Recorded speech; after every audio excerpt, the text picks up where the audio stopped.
Welcome back to Tom's World Scale Model Series. In this episode, we continue our discussion on model contest judging.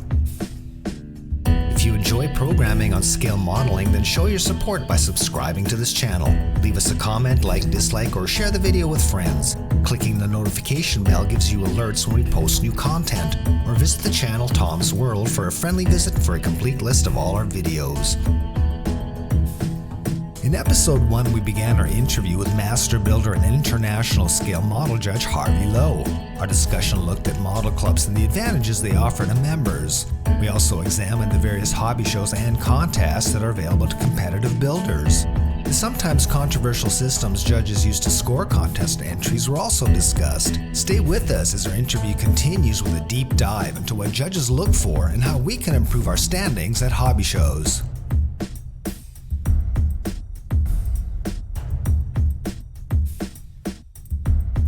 Well, which system is more fair or better is who we'll have to leave to the viewers. Yeah, we have to leave it because they are different things, but you will hear that on and on. And if I were a beginner back in my day and enter them both and get something. I would say one has its merits over another. I wouldn't say that, in my opinion, one's better than another. I've done both.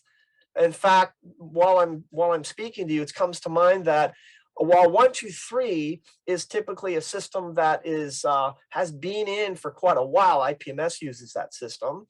An open system is good, but the only disadvantage of an open system is it incredibly resource intensive. So at the IPMS Nationals, you could attract up to 3,000 models.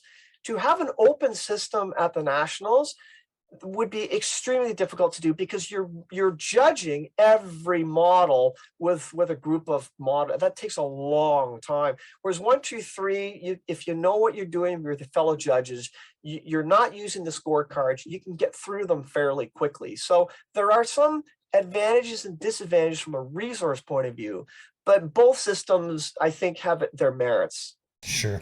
Okay, just briefly, there's endless debate about accuracy of color, and I found over the years it's impossible to know for sure. Even color photographs, different film stocks depict colors differently. It depends what time of day, et cetera, et cetera. I think Boviton at one point had a rare piece. It was a bin from a Panzer. And when they opened it up, there was some surfaces that were untouched and they were perfect. And they said, hey, this is the definitive Dunkelgelb. However, my sense is that, do judges say, hey, this is the wrong color of yellow? I mean, obviously it can't be way off. Right. How does that work, the whole color thing? That's a... But by the way, folks who are listening in, these questions were not preempted to me in any way, so it's all natural response. So this is great question. So in terms of color accuracy, and again, people may disagree with me. I've seen a shift. I'd say years ago, everyone's quoting FS colors, right? Federal standard colors. It's got to be this FS. I think we've moved past that. And in my opinion, you've got so many factors now with respect to color accuracy. The obvious one's weathering, and we don't have to go on at length on that one. But weathering will change the color. The other aspect is the manufacturing of the paints aren't always going to be making the same color perfectly from one batch to another. We even see that on modern armored vehicles where they're right out of the paint factory, and I look at them at the Army base and they're different colors of green, and that's okay. So I think here's the rule of thumb. If it's not way off, as I'm quoting you, Tom, that's fine. If it's within a proper range, I think you're okay. So I'm most familiar with Japanese colors and for World War II Japanese aircraft. And there are a ranging number of factors that affect the quality of Japanese aircraft colors, from the near perfect, the grayish colors of the Zeros at Pearl Harbor to the late war, A6M5s that were just dirty and so you have to work with a range of colors. You'll obviously have differences between Army and Navy, but just make sure you're within that range. Now, there are a couple of groups now that get it. And then one of them, because I'm Japanese aficionado, Nick Millman is an expert on Japanese aircraft colors. He's been very helpful to me. If you go to his blog site, and he's got an interpretation of colors that spans how it will look if it's aged, how would it look if it's new. And I think you have to look at those research pieces and use those research and do your own interpretation, because don't forget, your model at the end is your interpretation. It's an art form. So we all have to take some sort of limitation, but I'm the believer as long as it's within the range. Yeah, that's what I kind of go Yeah. along with. So, absolutely. This might be a fairly quick one to answer, but do judges actually look underneath the models? Yes. Yes, they do. They do at the nationals.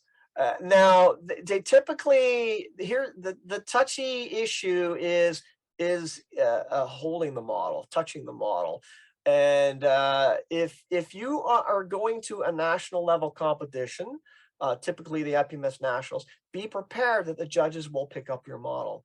I find that if you let's say glue your model to a base, you'd better put a note there saying the model is glued to the base, or the model is not glued to the base. They don't lift it off and it slides off. If it's glued to a base, they'll still lift it up and try to look underneath. The only the only disadvantage of that is if the judges can't see something and they've seen something else of another person's model and it's near perfect, that one's going to take the win because they're able to see everything. One of the requirements at the IPS National, because I build ships as well, is they want the display cases off the models. If you leave the display cases on the model during judging, they may not get judged. So they always tell you, if you're bringing in a ship and it's in a display case, take the case off the model or it will not be judged. Now, I don't know if that rule is still the same, but in the past, that's the experience I've had. So yes, they do look under. It becomes a little bit more weirder when they start looking underneath where, for example, let's say you flatten your tires, right? And you sanded away the color where you flattened it. I've seen some where if you don't paint even that flattened part, you'll get dinged. So how far do you pull it? But I would do a proper painting underneath the wings of an aircraft, even the underside of a tank. I'd still put them out in there because somebody might flip it over. Okay, no, that's fair enough. Mm, So, yeah, I do want to just talk a little bit more about this scope of effort. I mean, I've got a mm. choice when I enter a model to go into a contest. I can build a nice Tamiya kit, which is easy to slap together, shake and bake, away I go. Or I can take on, a cottage industry, a resin kit, and sort of torture myself. Yeah. Do the judges appreciate that extra effort, or is that kind of not something that one should do? That right now is still a touchy subject. If in my opinion, if there's any controversy right now, it's that. Earlier we said that the cardinal rule is fit and finish. But if you take a Tamiya kit, whether it's a 48th beautiful Tamiya piece of armor or it's, a 48th aircraft by Tamiya, we all know Tamiya kits just literally blow together, right? If you take one of those and you build it for a show, you've already got an advantage because somebody who does a cottage industry resin model is in the same category. Now, I have not yet seen a split of categories between I'll just call it commercial kits versus cottage industry kits. Correct me if I'm wrong, folks, but I'd love to hear if people are doing that because, in my opinion, it does need to be done. If you want to be able to win, and again, we've got some fabulous master modelers out there. I'm not saying that these guys would only win if they build, a Tamiya kits. They'd probably kick ass if they built a cottage. But these are apples and oranges. But if you want to do well at a show and you're a beginner, take a Tamiya kit because you will not find when you're building a Tamiya kit much of a fit issue because those things go together. And they're engineered so that the angle and dihedral of the wings are perfect. The wheels are touching the tracks, whereas a cottage industry is not. So the scope of effort falls under those cottage industry. You have to do more. But at the moment, they're in the same category. And I'll just say it. I got a problem with that right now because they are apples and oranges. Yeah, that's going to be a tough one, but Yeah, it is. I can see that there should be some extra consideration given to Yeah, guys that put all the aftermarket and everything else on. So for sure. right. Mm. So you touched on it briefly. What I've always been amazed at it shows is there's so many models to be judged in such a short amount of time. And I know it might sound ruthless, but it seems to me that the key is he who makes the less mistakes wins. Is that correct? Well, okay, here's one for you. He who makes less mistakes wins, and he who hides them the best. Okay. You would be considered a really great master modeler if you can hide a mistake. And there are ways of hiding things, right? I'll give you an example. So let's say you put together an aircraft, and what's really big in judging is alignment, right? The judges will carry rulers. That's how bad it gets, and they will measure the wingtip to the base on one side of the wing and to the other. And at the national level, if you've only got one winner, they could be saying this one's off by a millimeter. That's how grueling it gets. But if you have a situation where you've got one wing slightly higher than another, some ways of quote unquote cheating, and I use that term loosely, is you can actually sand down one of the wheels slightly. Get it? So that the wing droop on one will basically become the same. Now you could say, well, don't you have the same problem with the wheels? But it's not as obvious. And as you know, some wheels might be a little bit flatter than the other. That's one example of correcting an error after you've said, geez, that left wing is still up a bit. But there are ways of hiding things. But generally, yeah, you've got to be very careful in doing any mistakes. And let's put this in perspective. Maybe you're going to ask me this later, but let's deal with this now. Why are you entering contests? Is it to beat everybody else? And there probably are some people that want to do. They're highly competitive. I'll just be honest myself. I compete against myself, right? I try to get better and better every year and achieve that award, not because I want to beat somebody, but because I want to beat myself. I want to get better. And I think, in my opinion, that's a much more healthier attitude than I'm just going to go in and dominate. Because in the end, Tom, what do you want? A room full of awards or a bunch of modelers that you can hang out with and a bunch of models on your shelves? A room full of awards, in my opinion, is a bit empty. Yeah. I just tend to build what I enjoy and I put it Right. out there and I just want to see how my skills are and get some Yeah. feedback. That's how I approach it. So, yeah. Perfect. Okay, this one might be a little bit tough, but let me throw it out to you. What are the top 3 to 5 things that judges absolutely flinch at that you might see that you just cannot believe to your horror? What do you see these things emerge from time to time? Yeah, well, 3 to 5 things. Well, the first thing is decal silvering, right? And there are ways we're not getting into techniques here, but sometimes you still see that. And sometimes it's the model, it's not necessarily the modeler's fault, and the quality of the decals may not be that great. So you'd say, well, gee, why didn't that guy use a much better aftermarket decals? So decal silvering would be one of these things that judges flinch at because it's so obvious, such a beautiful finish, and there's silvering in the decals.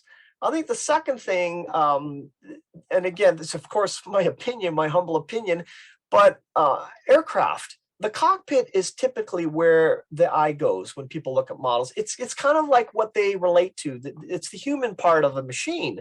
And if you don't get the frames and on the canopy frames right and crisp, then it just kind of wrecks the whole model. When, geez, the model's beautifully painted, but the framing on the canopy is just messy. That's another one that's, oh man, it's just horrible.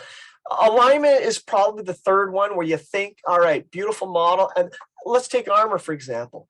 You can have a fantastic model, stowage, weathering, everything. The first thing guys look at when they're judging armor is the alignment of the wheels. Do they, in terms of track vehicles, do they touch the tracks? And then they'll put it on a flat surface.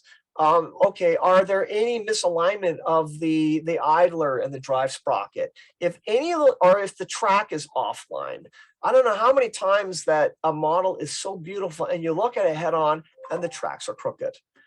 That's probably the biggest thing for armor modelers. And for ship modelers, it's the rigging, and like a beautiful ship, but then the rigging's got little glue globs on it. So those are just some things off the top of my head that judges still flinch at that people should correct. Okay. One issue that I come across from time to time is I just built a Stug lately, and it's a beautiful model, but it's got zero detail on it, on the inside, zero interior detail. But I did want to pose the hatches open. So what I did is I painted the interior black, where most tank are supposed to be white. Would I get dinged for that in a contest?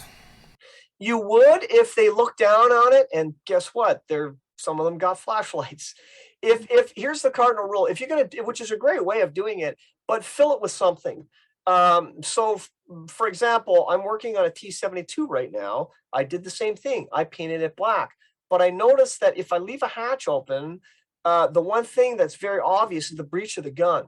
It's big. So I painted that because you can see it.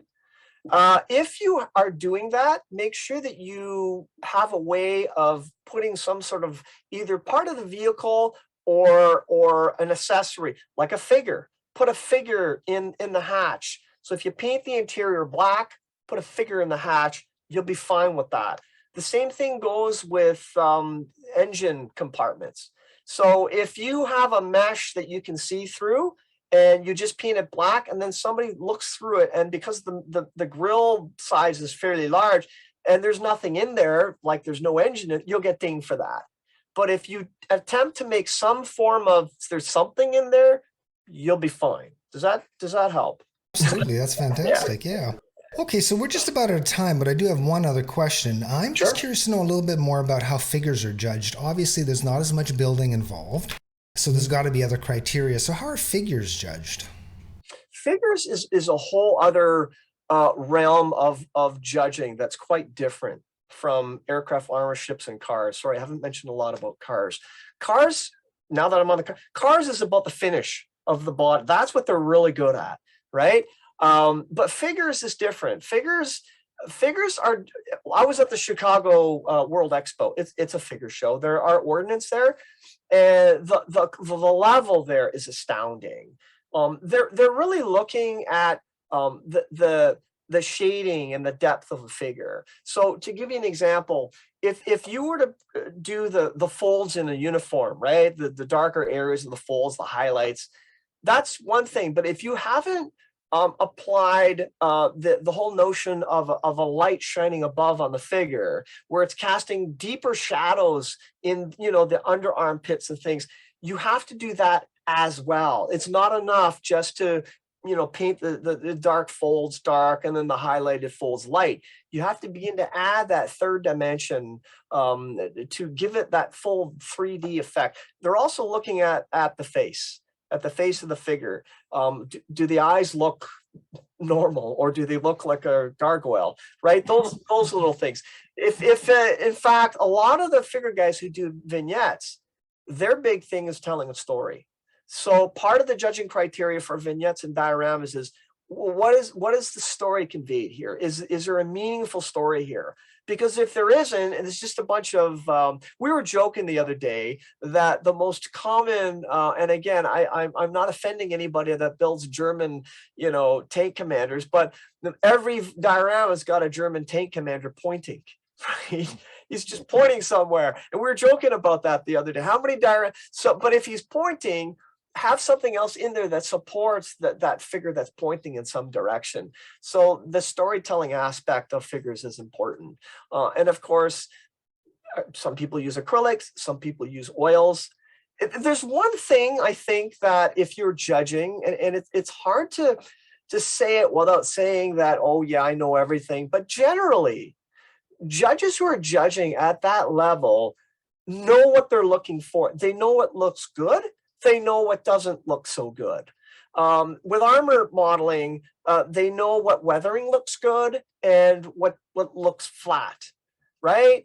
Automotive guys, a gloss finish, this one's really good, this one's less. That may sound very subjective, but when you've done it so many times, I think part of being a good modeler is having an eye for what looks right.